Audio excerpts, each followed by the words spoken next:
Bonjour et bienvenue dans ces 5 minutes d'information.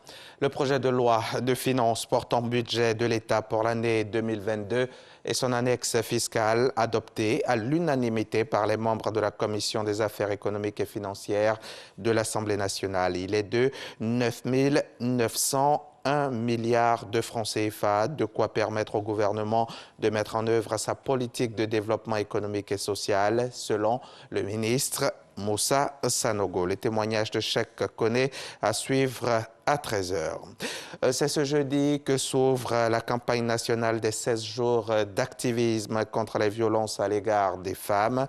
En ce jour de commémoration, le gouvernement a fait une déclaration dans laquelle le ministre, Madame le ministre Nassaneba Touré, ministre donc de la Famille, de la Femme et de l'Enfant, rappelle l'urgence de la mobilisation de la communauté contre les VBG, les violences basées sur le genre, considérées comme problème de santé publique. Vous l'entendrez dans le 13h.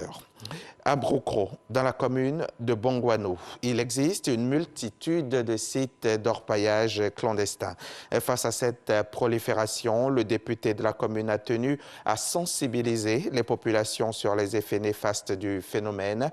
Et à bâton rompu, ils se sont parlé et les perspectives semblent bonnes. Le reportage d'Herman Niamia.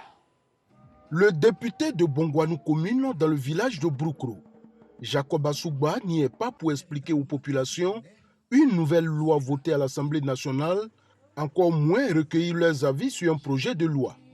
Il y est plutôt pour attirer leur attention sur l'orpaillage clandestin qui prend des proportions inquiétantes dans ce village. J'ai été préoccupé par la situation sécuritaire de Broukro.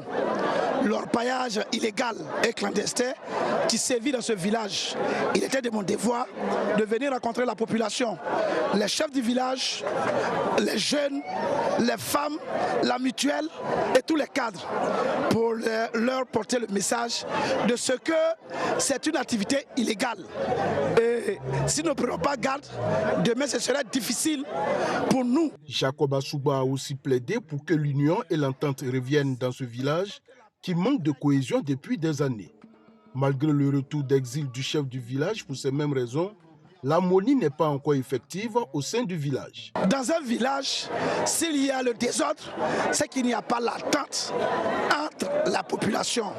Une fois que la cohésion est préservée et que la paix y règne, nous allons aller progressivement à résoudre le problème de l'orpaillage illégal. Les populations ont pris l'engagement d'œuvrer pour que la cohésion et la paix reviennent définitivement dans ce village. Elles se sont aussi engagées à lutter contre l'orpaillage clandestin. Nous avions déjà commencé à ce qu'il y ait la cohésion à Broukro, parce que le chef qui est là ne pouvait même pas venir à Broukro. Mais nous avons pris sur nous. Personne ne nous a demandé. Nous avons pris 2 ans pour régler ce problème et pour nous c'est fini. Personnellement, je peux ne jamais autoriser l'orpaillage parce que ça détruit d'abord la jeunesse en fumant les drogues. Ce qu'on ne doit pas faire, c'est dans l'orpaillage qu'ils font. Jacob Assouba est reparti satisfait d'avoir contribué au rapprochement des populations et aussi pour leur engagement à lutter contre l'orpaillage clandestin. Le chef du gouvernement éthiopien avait annoncé qu'il se rendrait sur le champ de bataille en début de semaine pour stopper l'avancée des rebelles tigréens et Oromo. Depuis, Abiy Ahmed a disparu des écrans radars, laissant la responsabilité de gouverner à son vice-premier ministre.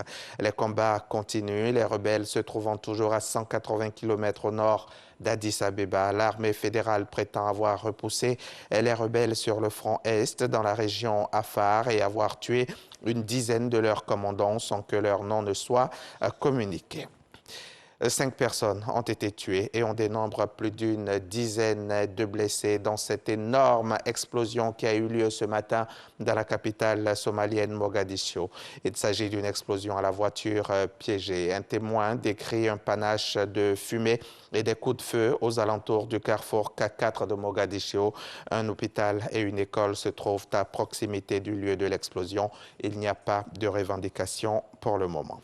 Le général émirati Ahmed Nasser Al-Raïssi, visé par plusieurs plaintes pour torture en France et en Turquie, a été élu ce jeudi à Istanbul président d'Interpol. C'est ce qu'a annoncé l'agence de coopération policière. La fonction de président est essentiellement honorifique, le vrai patron de l'organisation étant son secrétaire général. Mais les organisations de défense des droits de l'homme et des élus européens s'étaient opposées à l'élection de M. Al-Raïssi, estimant qu'elle porterait atteinte à la mission d'Interpol. Pilier historique de la lutte pour la démocratie en Russie, la plus emblématique des ONG russes créée en janvier 1989 avec le physicien et prix Nobel de la paix Andrei Sakharov, c'est bien Mémorial. Elle est menacée de liquidation, c'est le terme utilisé en tout cas par la justice. L'audience a lieu ce jeudi matin à la Cour suprême de Moscou et en 32 ans, Mémorial a joué un rôle de premier plan dans la documentation de la répression stalinienne, puis a étendu son travail aux violations des droits de l'homme et aux prisonniers politiques dans l'espace post-soviétique. C'est la fin de ce flash. On se retrouve tout à l'heure à 13h pour le point complet de l'actualité.